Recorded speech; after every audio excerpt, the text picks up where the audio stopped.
Hi buddy, Paul back here again from Ballistic Blood Bullets. It's October, the month of Halloween, time of ghosts and ghouls, hobgoblins.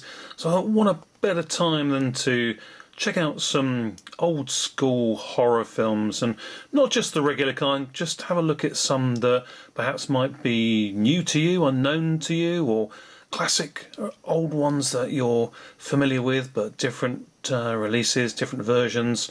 So let's jump on with this one. I'm going to start off, what I'm going to try and do is actually 4 weeks of looking at horror films and throwing as many as I can, and I'm going to watch all of these during the month of October.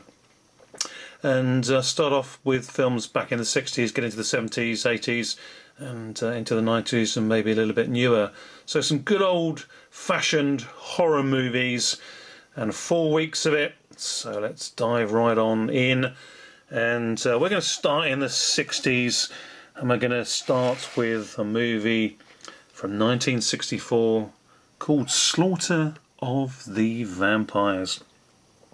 Now right away, what a glorious piece of cover art that is for this DVD release. This is an Italian production, and this one's directed by Roberto Mori, and like a lot of his fellow Italian peers, he made the sword and sandal excuse me, horror and action thrillers during the late 50s into the 60s, and then of course like as I say, his peers went on to make a lot of these spaghetti westerns through on into the 70s as well. Now, this is a nicely shot and very atmospheric horror drama, slow paced but well done, and likely made to cash in on the popularity of the Hammer horror Dracula remake from the late 50s. But this has definitely got that gothic style and goodness about it. Shot in black and white, but makes very good use of that monochrome as well. And this is the fullest version of the movie. Now I think it has been released a few times on DVD, but pretty much satisfied with this one from Dark Sky. Just have a look inside there. Nice bit of cover art there on the DVD as well, and some backing artwork there to set the piece off. So generally a nice release all round. As I say, there are a few releases of this, but this is a particularly nice one. Just getting back to the story of this one, the lead vampire holds up in a basement of a revered doctor, and family friends with knowledge of vampirism is called in when the vampire takes fancy to the guy's newly-wed wife. So this doctor friend gets called in, and they take the fight to the evil at their very door. And interestingly enough here, this is actually, obviously the doctor friend is very much a Van Helsing type character as well, but the role of the Doctor is played by Luigi Batzella in his handsome prime. Now the interesting thing about Luigi Batzella is that he would later of course go on to become a name infamous amongst the video nasties releases for directing one of the most notorious of them, the 1977 made The Beast in Heat. But here he's at his young handsome self playing the Doctor, who fights alongside his friend to save the guy's wife up against the vampire in this really pretty cool 64 made throwback Slaughter of the Vampires. Not bad at all. I can certainly recommend checking this one out. Might not be for everybody, but you like your old school black and white horror movies, vampire movies, and Italian style, this is not bad at all. There's a lot better, but there's certainly a lot worse. And if you like slow burn horrors, this one is certainly worth checking out. Got some background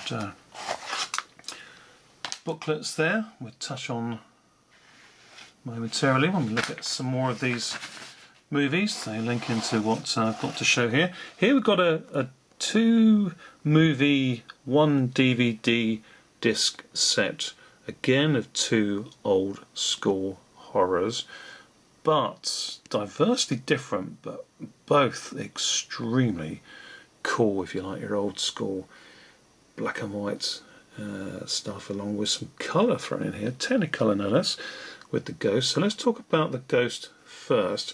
As you probably recognise there, Barbara Still, one of the icons, one of the starlets of particularly throughout the 60s, still alive today and making movies, getting obviously into her later years, but very much recognised as an icon of the horror genre first and foremost.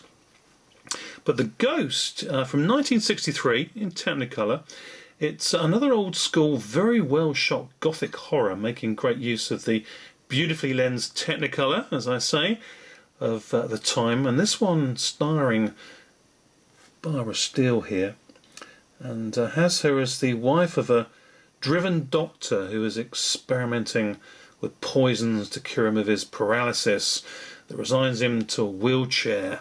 Let's just turn this one over and have a look at the back. Talks about both films, but just to give you an idea of what the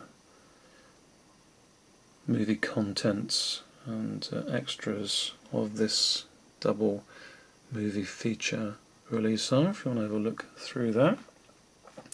But just getting back to the Ghost, so we got this guy suffering with his paralysis, trying to work his way through it. He's a revered doctor, but he works on his medical advancements with his friend and entrusts his life in his hands, and seemingly unaware that he is, being his friend, having an affair with his wife, and she is plotting to end his life as well. A clever and taut horror thriller, this one, with plot twists aplenty to keep you guessing right to the dramatic end. And this is actually a somewhat misleading title to this one. It is actually a sequel to the classic horror, notoriously hard to come by as a film collector. And it's definitely long overdue, in need of restoration, and released to Blu-ray. And but the prequel to this one, the original movie, is 1962, and called The Terror of Dr. Hitchcock, which may be more familiar to horror fans out there. Barbara Steele reprises her role here in The Ghost. She was also in the original, though, as Mrs. Hitchcock. But Dr. Hitchcock in the startling original is younger, in his prime, and has a taste for necrophilia, for his bedside manner. But both movies here directed by Riccardo Freda, who also worked alongside the Italian movie-making maestro himself, Mario Bava, early in his career. So good stuff. Definitely The Terror of Dr. Hitchcock is one I haven't actually seen. I really would like to see that. It's extremely hard to get hold of, very expensive on VHS if you're lucky to find it. Please, somebody out there, at least give us it on DVD, uncut, widescreen, all its goodness, or ideally on Blu-ray. But you can check out The Ghost. It won't spoil the original, because it plays like a different film. It could be 2 separate films, but if you've got the knowledge of knowing the history of Dr. Hitchcock, this is definitely a later sequel that plays, and it is ghostly but very cleverly done as well, without wishing to give anything away. Good old school horror goodness. Now let's slip right on up here. Dead Eyes of London. Looking a little bit over garish there with the colour that's been applied, because this is a true classic, real chiller thriller that works brilliantly in black and white. And just to give you a better idea, it's this is one of the ones with the pamphlets here, the booklets, and it really does. It's a real startling little shocker, this one, considering how old it is. It's from 1961, but it doesn't hold back at all. It goes literally for the throat, and it's one of those movies that is really pretty much ahead of its time, and it must have been a difficult one to get through the censors. I imagine that when this one first did get released at cinemas, it would have been slapped pretty hard with an X certificate rating. It really is. It's pretty gruesome stuff. Made in 1961, as I say, but it's definitely a cracking good old murder mystery. It's based upon one of the great Edgar Wallace murder mystery novels, and this one is spiced up with a spine-tingling backbone and chilling visual backdrop draped in horror. Set in and around London town, London city, during the sort of fog and mire season, and it really just, you get that real sense here, and the cameraman does his job really well. Cinematography is great on this one.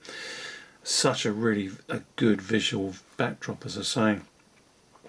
But the story, just to quickly touch on it, because this isn't one I'm going to give too much away, so I really would encourage people to particularly go out and see this one. It's about an insidious criminal who deploys a savage hulk of a blind man-beast.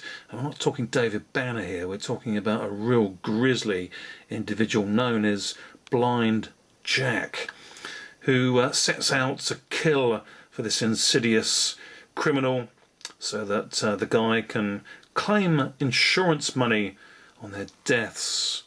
But this is really good stuff. This one really does stand out, Dead Eyes of London. So many good things about it, and it, as I say, it really was ahead of its time. There's 2 or 3 scenes in this film that will really take you by surprise, that will make you question whether it was made back in 1961. One, just a little bit of a taster for you.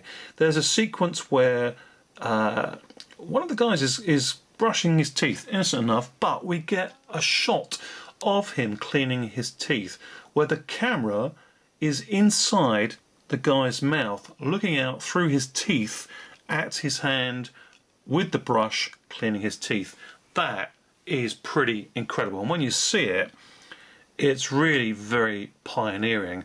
And you throw in that horror, and you've got a church with a priest, and he's got a flock of blind people he's looking out for, and just the way the murders take place, the eerie setting in ye old London town with the fog. It's a good one. It really is a good one, this one. Dead Eyes of London.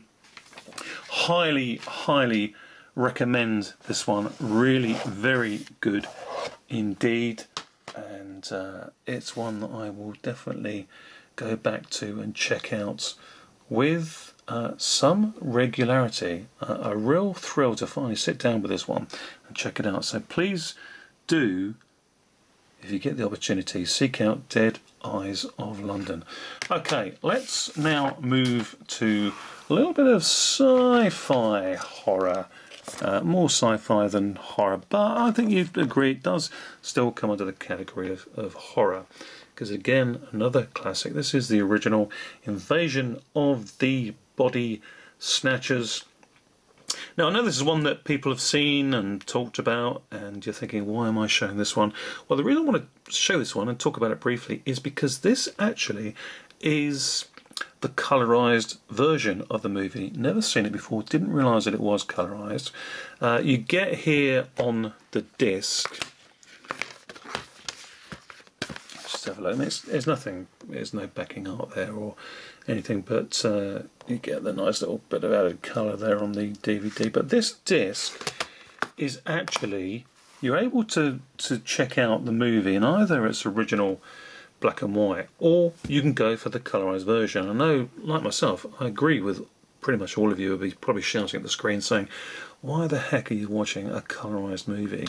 You have to watch it in its original format, and I do completely agree. But you know, being able to pick up this disc and have the option, it was long overdue time to see the film again for the umpteenth time, and happy to do so. But check out the colorized version and see, you know, if it does make any difference. Now, several views on this one, several points that I want to just touch upon. Really enjoyed seeing the movie again. I mean, it's the classic panic and paranoia sci-fi horror, brilliantly realising the state of the American and free world population in culture, movie form during the 50s, and just creeping into the 60s. The term the pod people as well made famous, and star Kevin McCarthy, so popular and associated with the cinematic classic here, that he even got to play a cameo in the brilliantly realised 1978 remake of the movie.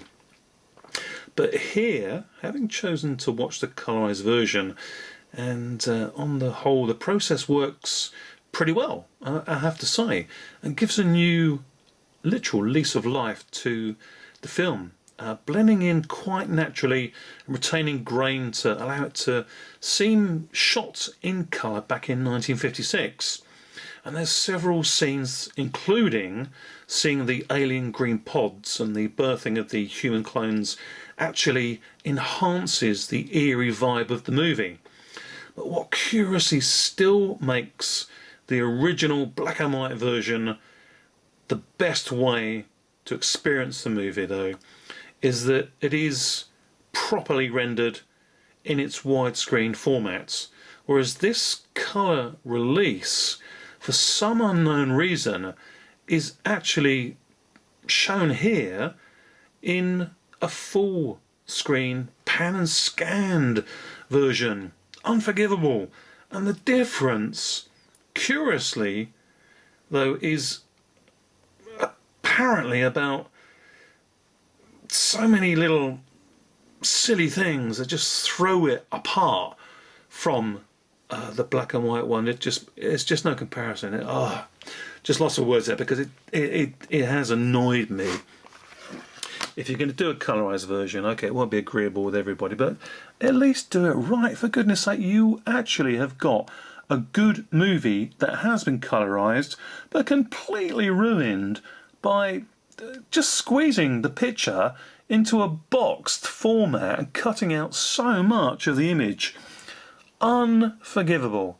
If you release this colorized version in the proper widescreen format, it could sit next to the black and white as a real challenging factor to make people think long and hard as to what their preferred version of the film actually is. Great shame, great opportunity, really just thrown away.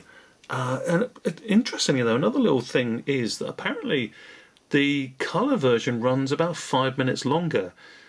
I couldn't really pick up on anything that was added in there or any extra scenes, but it is factually stated that the movie in the colorized release here runs for 5 minutes longer in duration.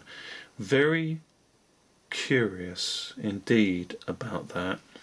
Not convinced at all about it, but it has to be said that it was an enjoyable experience watching the movie in this colorized version, and it's still a classic, but definitely my preference is always going to be with the original. See the original as it was shot, intended to be seen black and white in its glorious widescreen vision. But curiosity factor, check out the colour version if you get the opportunity, because it does enhance the horror aspects quite a lot. One other thing, of course, is that, as I'm sure most of you will know, and certainly fans of the movie will know, that this one's directed by the great Don Siegel, who later, of course, would go on to direct Clint Eastwood in several movies. And this colorized version of Invasion of the Body Snatchers still went ahead and made my day, I would say.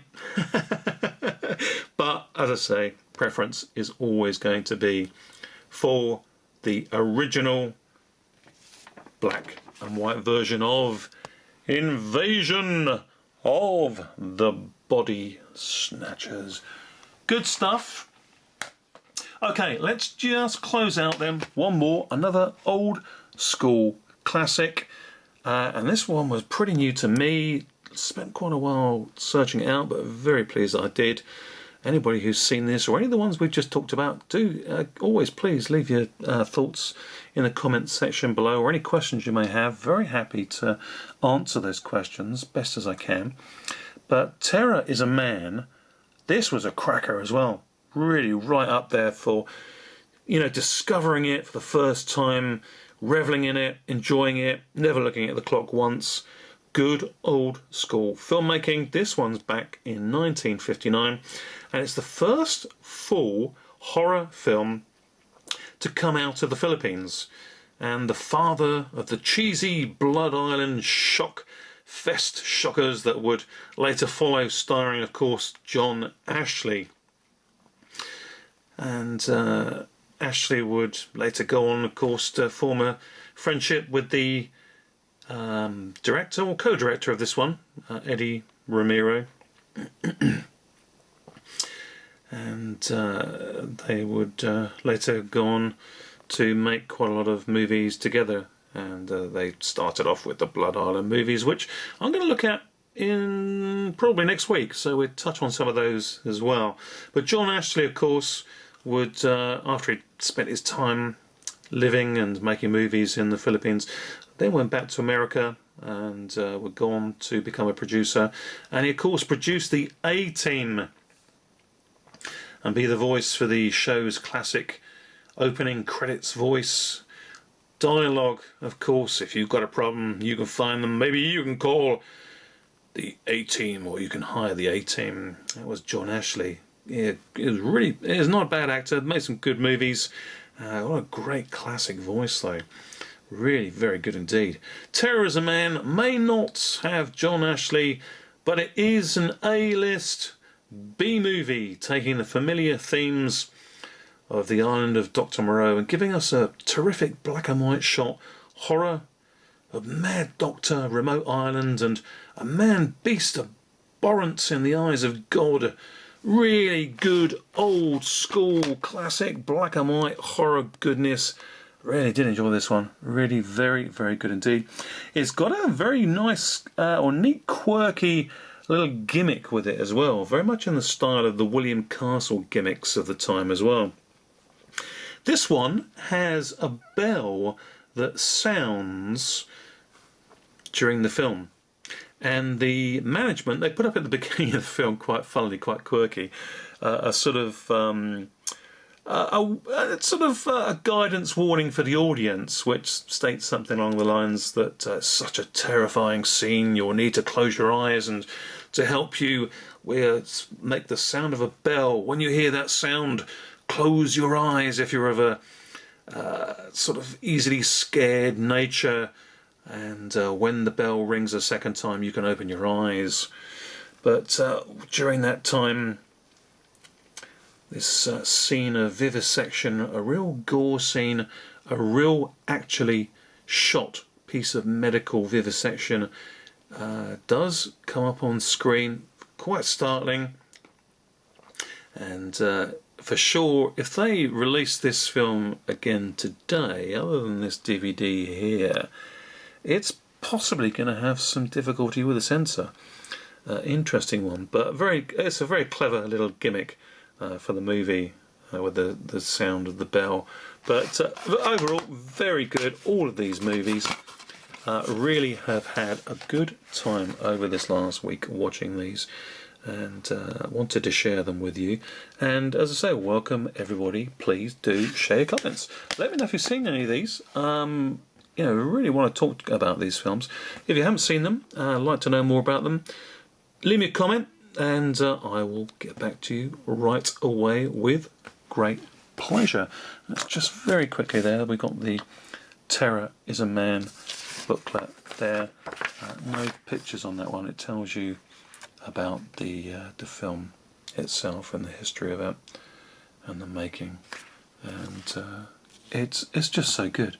Really did enjoy this very much. This was a double bill with Dead Eyes of London. Was perhaps the best of all of these movies that I watched. So Terrorism Man, Dead Eyes of London, that will make a great double bill viewing, that's for sure. But all very good stuff. Enjoyed myself a lot and look forward to chatting to you. So please do let me know your thoughts. Till next time, though, everybody. Look forward to seeing you, and we'll be doing more of these in the coming weeks leading up to Halloween, as I say. Till next time, though, take care, everybody. See you all soon. Bye for now.